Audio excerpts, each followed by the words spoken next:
Hey, Gait community, it's Dave Gottfeld with the DC contingency here. Going to build upon some of the things that were thrown out there for the front butt and the back leg and gait. We've been playing this for quite a long time and come up with a bunch of subconscious and authentic drivers. Give a little thanks to Lenny Parasino. He was instrumental at a lot of these tweaks that we're going to show you. One of the big authentic drivers we want to use is gravity. So we found ways of using gravity to create a subconscious load to create a little more authentic driver. So I'm going to show you a few things that we've done and we'll build upon. One of the things when controlling the body, I think it was Mike Kane or it might have been Gary who said, you know, walking and gait is falling and catching yourself. So it's really about that back leg decelerating your motion going forward. So one way I've used as a tool to help teach people on how little control they have is to use a good old-fashioned bathroom scale with a dial on it. We place it on the ground and we basically have them stand up on a step, slight step, put their foot on it, see what it weighs, and we just use a pelvic driver. We say, okay, I want you to move the needle 10 pounds. They have to do a pelvic driver, and I'll not have them look at the needle initially, just kind of see the difference between the left and right side. And then what I'll do is I'll have them look at it and they'll realize how little control they have from one side over the other. We can also do it with, you know, from the kneeling position as well. We did the kneeling matrix using the scale. So that's been a helpful tweak. But one of the really nice tools that we started playing with is the TRX, a suspension device for allowing a little bit more freedom, allowing the person to fall forward a little bit more, and there's ways of tweaking it to give them a little more stability, a little less stability. So we'll show you some of those right now. You got it. Okay, what we did is we placed Rob Harris, by the way, thank the Austin contingency for kicking him out and sending him my way. Appreciate it.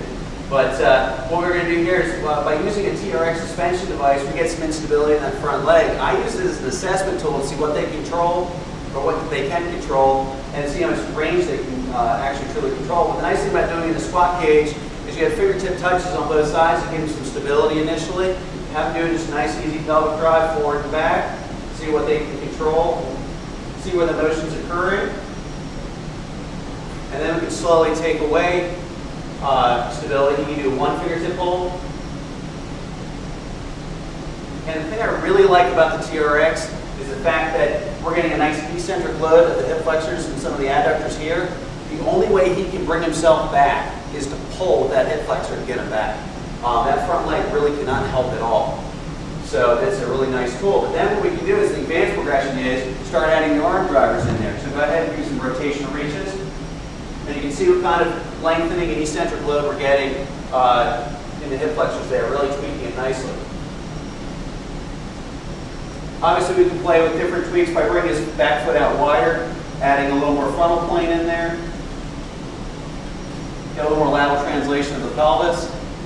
Nice little adductor load. We can actually straighten that front leg, get a little hamstring load, change things up a little bit. Some really nice progressions there. We can also have them turn sideways. This is a really nice way of loading the adductors eccentrically. And if you find that he's putting too much stress on the plant leg there, we can actually raise the TRX up to put more stress on his back leg. We can lower it down to put, you know, to change where we're putting pressure. It's just a nice little tweak. And we can also add those arm drivers in there as well. Now we'll talk about authentic drivers. By adding a step under his foot, we've actually created a pitch here, so he's actually falling forward, get a nice little gravity tweak. So when he's doing his hip excursion, this is more of a subconscious, that when he's having to decelerate his body weight falling forward. We've also put the step on a diagonal. We get a little bit more adductor load. You can play with the positioning of it.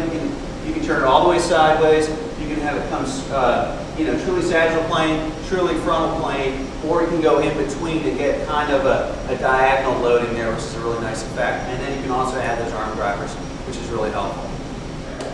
Now, obviously, we can do I guess you guys call it a half kneeling position. We have a gravity tweak here as well. I love the kneeling position. You're really going to get some emphasis on the hip when you do this. You'll take out the calf, the lower leg musculature to help you out with stabilization, which can be good, which can be bad. Just sort of take a look at your client and what would be best. Really important to have stability that they can have access to if they need it. But this is a really nice tweak where they're falling forward. And then I really love the arm drivers from this kneeling position. So go ahead and drive There we go. And you can really see Rod has a nice smile on his face. He's loving this. He's loving this. Fine-tuned machine from Texas. Here we go. Uh-oh. There's the enemy, the lateral flexion. But you get a really nice load there. Again, we can play with the step and where we put it. We can do our whole kneeling matrix from the suspended position. It's a really nice sweep. Hey guys, I just want to remind you guys the beauty of the Traz machine. We keep them around our office at all times because when you get stuck, it's a great tool to help clarify your thought process, really look at the back hip and gait, what's going on, what's happening, what do you want to have happen, as well as what's happening in the front hip or the in gait as well. Anyway, thanks guys. Give me your feedback, keep the thought processes going, and take care.